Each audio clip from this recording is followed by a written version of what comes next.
श्री राम मंदिर के शिल्पकार जगत गुरु श्री रामभद्राचार्य।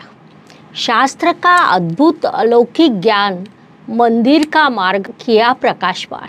नमस्कार, मैं एस्ट्रो गुरु डॉक्टर ज्योति जोशी आप सभी ज्योतिष प्रेमी एवं अध्ययनकर्ताओं का हार्दिक स्वागत करती हूँ। ज्योतिष प्रेमी एवं अध्ययनकर्ताओं के लिए हम सदैव विभिन्न प्रकार के उपक्रम लेकर आते हैं। विभिन्न प्रकार के व्यक्तित्व के कुंडलियों का शास्त्र शुद्ध पद्धति से विश्लेषण करते हैं। उस अनुसार आज से हम श्री राम मंदिर के शिल्पकार यह एक अत्यंत विशेष श्रृंखला शुरू कर रहे हैं। आने वाले जनवरी महीने में अयोध्या का श्री राम मंदिर भक्तों के लिए खुलने वाला है। कई वर्षों के संघर्षों के बाद यह ऐतिहासिक घटना होने वाली है। इस मंदिर के लिए कई लोगों ने बड़ा संघर्ष किया है। उनमें से कुछ व्यक्तित्वों के कुंडलियों का हम विश्लेषण करने वाले हैं। आज हम जगत गुरु श्री रामभद्राचार्य जी के कुंडली का शास्त्र शुद्ध पद्धति से अध्ययन करने वाले हैं। उनका अद्भुत अलौकिक शास्त्रीय ज्ञान, उनका कार्य देखा जाए तो उनकी कुंडली अत्यंत विशेष है। इसीलिए उनकी कुंडली का अध्ययन करना सभी ज्योतिष अध्ययनकर्ताओं के लिए अत्यंत महत्वपूर्ण रहने वाला है। इसलिए आज के भाग को अंत तक देखना ना भूलें। हमारा यह उपक्रम और यह जानकारी आपको कैसी लगी, यह कमेंट बॉक्स में अवश्य लिखें। साथ ही उसे शेयर करना ना भूलें ताकि दूसरों तक वह पहुंच पाए। एक और महत्वपूर्ण बात है कि कई वर्षों के संघर्ष के बाद यह ऐतिहासिक घटना होने वाली है। इन वर्षों में कई व्यक्तित्वों ने संघर्ष में अपना योगदान दिया है। उन सभी के कुंडलियों का विश्लेषण करना संभव नहीं है। फिर भी आप हमें कमेंट बॉक्स में लिखकर नाम सूचित कर सकते हैं कि अगले भाग में हम किसकी कुंडली का विश्लेषण करना चाहिए।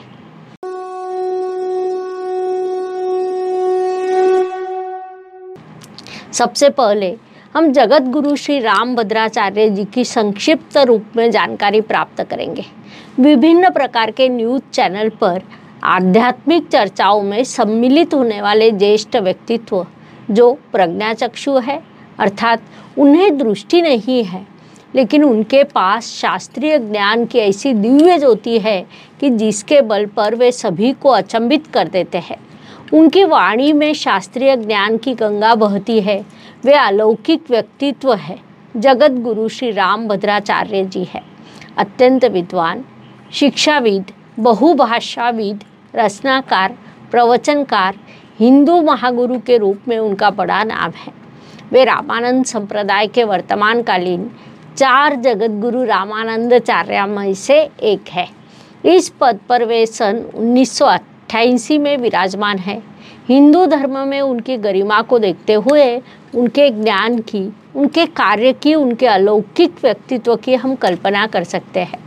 संत तुलसीदास जी के नाम से चित्रकूट यहाँ पर स्थापित तुलसी पीठ इस धार्मिक एवं सामाजिक संस्थान के वे संस्थापक एवं अध्यापक है। साथ ही जगत गुरु रामभद्राचार्य विकलांग विश्वविद्यालय के संस्थापक एवं आजीवन कुलाधिपति भी है। उन्होंने अब तक 80 के ऊपर पुस्तक एवं ग्रंथों का लेखन किया है। महत्वपूर्ण बात है कि प्रज्ञाचक्षु होने के बाद भी उन्होंने कभी ब्रेल लिपि का उपयोग नहीं किया। संस्कृत, हिंदी, मैथिली के साथ लगभग 22 भाषाएं उन्हें अवगत है। रामायण और भागवत के वे अत्यंत सुप्रसिद्ध कथाकार हैं। पूरे भारतवर्ष के अलग अलग राज्यों में उनकी कथाओं का आयोजन किया जाता है। सन 2015 में उन्हें भारत सरकार द्वारा पद्म विभूषण पुरस्कार से सम्मानित किया गया है। ऐसे जगत गुरु श्री रामभद्राचार्य जी का श्री राम मंदिर के लिए अत्यंत महत्वपूर्ण योगदान रहा है। इतना कि उन्होंने सुप्रीम कोर्ट में साक्ष्य दी है और उससे भी उनका शास्त्रीय ज्ञान मुख्य रूप से सामने आता है।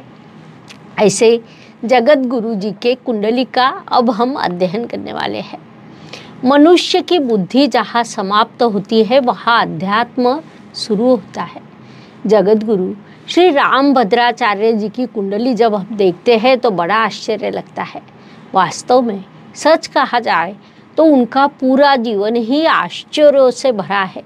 एक प्रज्ञाचक्षु व्यक्तित्व को लगभग 22 भाषाओं का ज्ञान होना और 80 ग्रंथों का लेखन करना, उससे भी बड़ी बात है कि सभी आध्यात्मिक ग्रंथों का उन्होंने किया हुआ सखोल अध्ययन। श्री राम मंदिर के लिए उन्होंने सुप्रीम कोर्ट में दी हुई साक्ष्य सभी को अचंभित, आश्चर्यचकित करने वाली है। यह सभी हो सका क्योंकि उनकी कुंडली निश्चित रूप से कोई कारण होगा। इसीलिए सभी भविष्य बताने वाले श्री रामभद्राचार्य जी की कुंडली देखने की इच्छा मन में जागृत हुई। कुंडली देखने के बाद कई चीज़ों का बड़ा आश्चर्य लगा। उसी क्रम से अब मैं कुंडली का विश्लेषण करने वाली हूँ। आज वे जिस स्थान पर है उस स्थान को देखा जाए तो वे कुंडली के ग्रहों से परे जाकर अपना भविष्य स्वयं बनाने के लिए समर्थ हुए हैं। अर्थात उन्होंने अपनी कुंडली देखी होगी या नहीं भी देखी होगी, लेकिन उन्हें इतना ज्ञान अवश्य है कि वे मुझसे बहुत आगे निकल गए हैं। अर्थात उनकी कुंडली का विश्लेषण करने के लिए मैं स्वयं को पात्र नहीं समझती हूँ। फिर भी मैं अपने काम के कारण यह प्रयास कर रही हूँ, क्योंकि इस कुंडली में कुछ चीज़ें मैंने ऐसी देखी कि वे मुझे शांत बैठने नहीं दे रही थी। इसलिए मैं इस कुंडली का विश्लेषण करने का साहस कर रही हूँ। तो वृश्चिक राशि की यह कुंडली है। सबसे महत्वपूर्ण बात है कि उनका जन्म 14 जनवरी 1950 को उत्तर प्रदेश राज्य के जौनपुर यहाँ हुआ। जन्म से ही उन्हें शनिदेव की महादशा थी।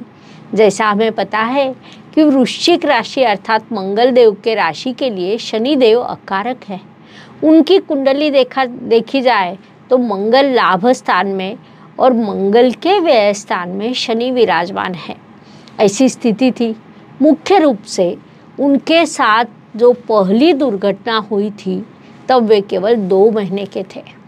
24 मार्च 1950 यह तारीख मैं जानबूझकर दे रही हूँ ताकि ज्योतिष अभ्यासक उस दृष्टि से इस कुंडली का अध्ययन कर सके। तो 24 मार्च 1950 को उनकी महादशा का कोष्टक देखा जाए तो शनि की महादशा, उसमें केतु की अंतर्दशा, उसमें राहु की प्रत्यंतर दशा, शनि की सूक्ष्म दशा और पुनश्च राहु की प्राण दशा, ऐसी स्थिति थी। कुल मिलाकर अकारक और पाप ग्रह प्राण दशा तक समर्थ हुए थे। अर्थात वह दिन उनके लिए अत्यंत कठिन था। किसी घटना के परिणाम को हम 2 पद्धतियों से देखते हैं। एक है महादशा और दूसरी पद्धति है गोचर। महादशा देखने के बाद मुझे ऐसा लगा कि इस विषय को गोचर से भी देखना चाहिए। उस अनुसार मैंने उस दिन की कुंडली बनाई। अर्थात 24 मार्च 2050 इस दिन की कुंडली मैंने बनाई। दृष्टि का कारकत्व हम रवि से देखते हैं, जो कुंडली में रवि राहु का गठबंधन था। महादशा शनि की शुरू थी। जैसा हमने देखा कि शनि वक्री अवस्था में है।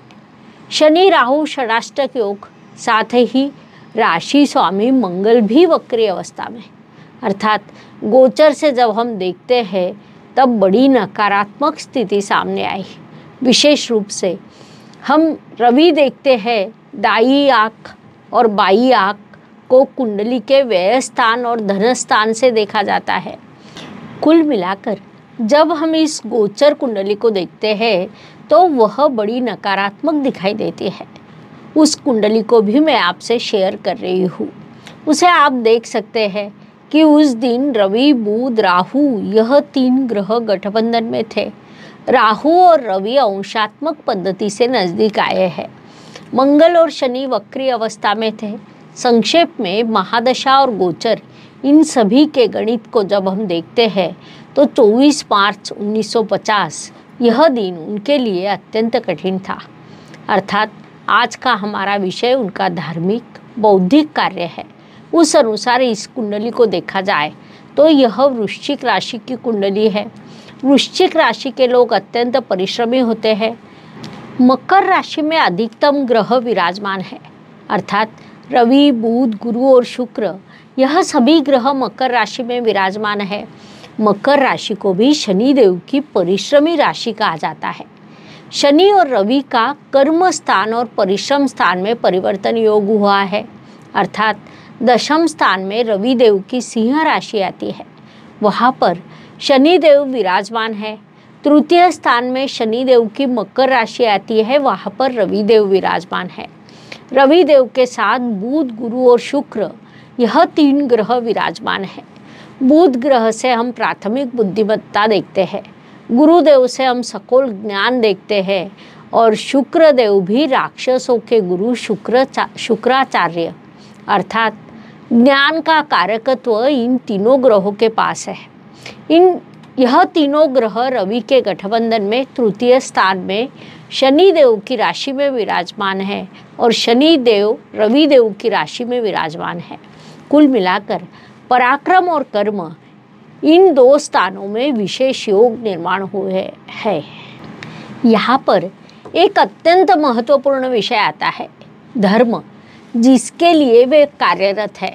उस दृष्टि से देखा जाए तो कुंडली के भाग्य स्थान को धर्म स्थान कहा जाता है। तो भाग्येश चंद्रमा राशि में विराजमान है, जिस कारण स्वाभाविक रूप से वे धर्म के संदर्भ में सश्रद्ध है। चंद्र, बुध, गुरु और शुक्र इन चारों ग्रहों से उनका लाभ योग हुआ है, जो सकारात्मक स्थिति है। वास्तव में देखा जाए तो इस कुंडली में कई ऐसी चीज़ें हैं कि जिनका स्वतंत्र विश्लेषण करना चाहिए। उन्होंने सुप्रीम कोर्ट में दी हुई साक्ष्य अत्यंत बड़ी घटना है। विशेष रूप से आपके ध्यान में आएगा कि शुरुआत में उनके पास ज्ञान था, बुद्धिमत्ता तो पहले से ही थी, लेकिन उनका कर्तृत्व रवि की महादशा से सभी के सामने आया। अर्थात शुरुआत को उन्हें शनि की महादशा थी, उसके बाद बुध महादशा लगी। शनि महादशा में वे बुद्धिमान थे। केवल 3 वर्ष की आयु में उन्होंने अपनी पहली काव्य रचना बनाई, लेकिन उनका ज्ञान लोगों के सामने आने के लिए रवि की महादशा में आया। तब से उनका कर्तृत्व प्रकाशमान हुआ। रवि की महादशा उन्हें 2006 में लगी। उसके बाद चंद्रमा अर्थात भाग्येश की महादशा में उनका कार्य अत्यंत सकारात्मक पद्धति से आगे बढ़ता रहा। उनका एक विशेष लक्ष्य था कि श्री राम जी के मंदिर का निर्माण होना। उस दिशा से वे कार्यरत रहे। जब हम उनकी सफलता को देखते हैं तो श्री राम मंदिर का हो रहा निर्माण यह उसका वास्तविक अर्थ है। जगत गुरु श्री रामभद्राचार्य जी कार्य, उनकी विशेषता, यह सभी श्री राम मंदिर के लिए निर्माण हुआ है। उन्होंने पंतप्रधान नरेंद्र मोदी जी का भविष्य बताया होगा। उन्होंने कई भविष्यवाणियाँ की है, कई ग्रंथों का लेखन किया है, लेकिन उनके जीवन का लक्ष्य को देखा जाए तो वह श्री राम मंदिर आता है। और जब वह आता है तो उनकी धर्म संबंधित कुंडली अर्थात वर्शिप कुंडली जो हमारे पास होती है वह महत्वपूर्ण होनी चाहिए, ऐसा मुझे लगता है। इसलिए मैंने उनकी कुंडली का D20 चार्ट को निकाला। सामान्य रूप से इस चार्ट को मैं देखती नहीं हूँ, लेकिन उनके कार्य को देखने के बाद उस कुंडली को देखना मुझे आवश्यक लगा। वह चार्ट मैंने आपसे साझा किया है, आप उसे स्क्रीन पर देख सकते हैं। उसमें कन्या लग्न में बुध उच्च अवस्था में स्वराशि में, मूल त्रिकोण राशि में, अष्टम स्थान में मंगल और रवि विराजमान है। कुंडली का अष्टम स्थान बाधा परेशानी को दर्शाता है। वहाँ उन्होंने बड़ा संघर्ष किया, श्री राम मंदिर के लिए बड़ा संघर्ष किया। सत्ता के विरुद्ध भी बड़ा संघर्ष शुरू था। बाद में उन्हें सत्ता से सहयोग भी मिला, क्योंकि रवि अर्थात सत्ताधीश और मंगल अर्थात सेनापति होता है। इन सभी से उन्हें पहले परेशानी हुई और बाद में जब महादशा में बदलाव हुआ तो सत्ता से सहयोग मिला। इसे हम विपरीत राजयोग कहते हैं। जैसा हमें पता है कि विपरीत राजयोग में संघर्ष के बाद सफलता प्राप्त होती है। उसके अलावा राशि स्वामी राशि में होने के कारण यह अत्यंत प्रबल अवस्था में है। साथ ही अष्टम स्थान में अष्टमेश और व्ययेश अर्थात 6, 8, 12 के स्वामी अष्टम स्थान में जाने के कारण यहाँ विपरीत राजयोग निर्माण हुआ और बाद में वह अत्यंत सकारात्मक पद्धति से कार्यरत भी हुआ। कुल मिलाकर राम भद्राचार्य जी की कुंडली ज्योतिष अभ्यासों के लिए अत्यंत उपयुक्त है, इसलिए हमने इसे आज लिया है। वास्तव में देखा जाए तो जगत गुरु जी की कुंडली को हमने देखना नहीं चाहिए, लेकिन उनका कार्य अत्यंत बड़ा है। जब जनवरी महीने में अयोध्या का श्री राम मंदिर सभी भक्तों के लिए खुला होगा, उस काल में उनकी कुंडली में अर्थात जनवरी से जून 2024 उनकी कुंडली में एक संकट की दिशा दिखा रही है। उसके बाद मई 2025 से जुलाई 2026 तक का समय काल भी उनके लिए अत्यंत कठिन रहने वाला है। इस काल में उन्हें बड़े संघर्ष का सामना करना पड़ सकता है, अर्थात वे जगत गुरु है, इसका भी उनका अपना अध्ययन है, उन्हें यह सब अवश्य पता होगा। इसलिए मैं उन्हें किसी भी प्रकार की सलाह देने का प्रयास नहीं करूंगी। बड़े संघर्ष के बाद अब उनका स्वप्न पूर्ण हो रहा है, यह उनके जीवन की अत्यंत सकारात्मक और बड़ी बात कही जा सकती है, इसलिए उनका मनपूर्वक अभिनंदन। इस प्रकार श्री राम मंदिर के शिल्पकार के रूप में जगत गुरु श्री राम भद्राचार्य जी के संदर्भ में इतनी जानकारी पर्याप्त है। आज हम यही रुकते हैं। इस श्रृंखला के अगले भाग में हम एक और महान व्यक्तित्व के कुंडली का अध्ययन करने वाला है। हमारा यह उपक्रम और यह जानकारी आपको कैसी लगी, यह कमेंट बॉक्स में लिखें। साथ ही उसे शेयर करना ना भूलें ताकि दूसरों तक पहुंच पाए। एक और महत्वपूर्ण बात है, कई वर्षों के संघर्ष के बाद यह ऐतिहासिक घटना होने वाली है। इन वर्षों में कई व्यक्तित्वों ने संघर्ष में अपना योगदान दिया है। उन सभी के कुंडलियों का विश्लेषण करना संभव नहीं, फिर भी आप हमें कमेंट बॉक्स में लिखकर नाम सूचित कर सकते हैं। अगले भाग में किसी की कुंडली का विश्लेषण करना चाहिए। धन्यवाद। शुभम भवतु। जय ज्योतिष। ज्योतिष का अध्ययन तथा शास्त्र की शास्त्रीय तरीके से पढ़ाई करने के लिए मेरी 2 किताबें प्रकाशित हो चुकी है, उनका अवश्य लाभ लीजिए। Please like, share and subscribe the channel और हाँ, बेल आइकॉन दबाना ना भूलें। धन्यवाद।